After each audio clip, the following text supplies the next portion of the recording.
All right, so we've been going through the process. You have completed an application, an interview with our team, you've been matched with a great family, you have gone through the screening and legal, and now it's time to prepare your body and start medication so you can go through the retrieval process. So you are going, when starting medications, these are injection medications. They're usually 1 to 2 times a day.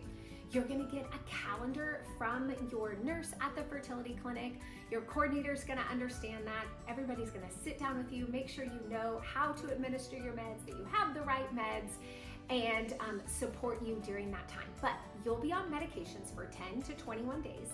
During that time, you will have what we call monitoring appointments. So if you're donating for a family locally, when you start meds, you're gonna start going to that fertility clinic, usually every 2 to 3 days, towards the tail end of that process, almost every day. So that's why you have those 7 to 10 morning appointments.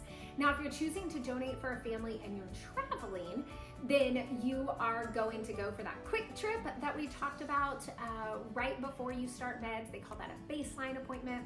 You'll come home, start meds, have a couple of appointments with a local monitoring clinic, and then you'll fly or drive to the retrieval city. You'll have a couple of appointments in the mornings before your retrieval. So about 36 hours before the physician feels like your body is ready for that retrieval process, you'll take what's called a trigger shot, and that stimulates your body where you will ovulate those eggs and that physician can retrieve.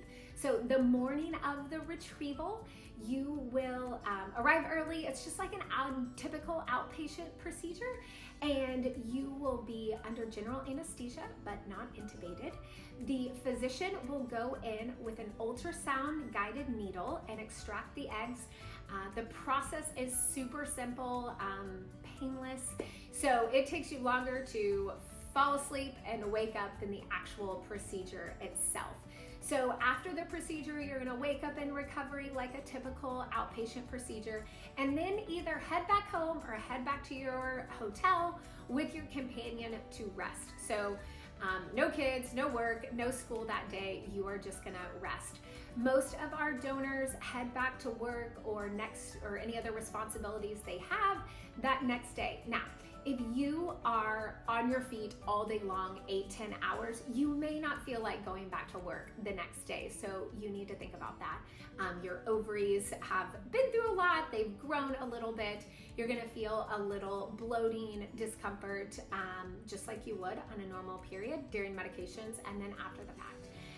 Most of our donors have a great experience. They choose to donate multiple times. Now, if you've researched, which hopefully you have likely seen that one thing that can happen in the process, and the biggest risk, is something called ovarian hyperstimulation, or OHSS. That is definitely a reality. I know when I was a donor, I experienced mild symptoms with OHSS, which meant that my ovaries just got a little bit enlarged. There was a little extra fluid and buildup. Rested, took some Tylenol, chilled out, and felt much better. That's the case for about 20 to 30% of donors. They do have those mild OHSS symptoms. 1 to 5% can experience more severe symptoms, which could mean medications, it could mean extra fluids, it could be monitoring by a physician where you go in, have an ultrasound, let them check everything out, and in extremely rare circumstances, hospitalization. If that does happen, we have taken out an insurance policy where all of your expenses will be taken care of, and so it's not a financial burden should that be the case. Now, I can tell you that of the handful of donors that have hyperstimulated that we have worked with over the last 15 years, all but one has chosen to come back and donate again. They said that even though there was this complication, they still were so happy that they were able to help a family. If a donor does hyperstimulate, it has to do with the medication protocol, and so that next physician is able to adjust that protocol and the type of medications where it doesn't happen again. So I hope that helps you better understand the medications, shots, retrieval process, and what you can expect after. If you have any questions, check out eggdonorinformation.com or more here on our social channel.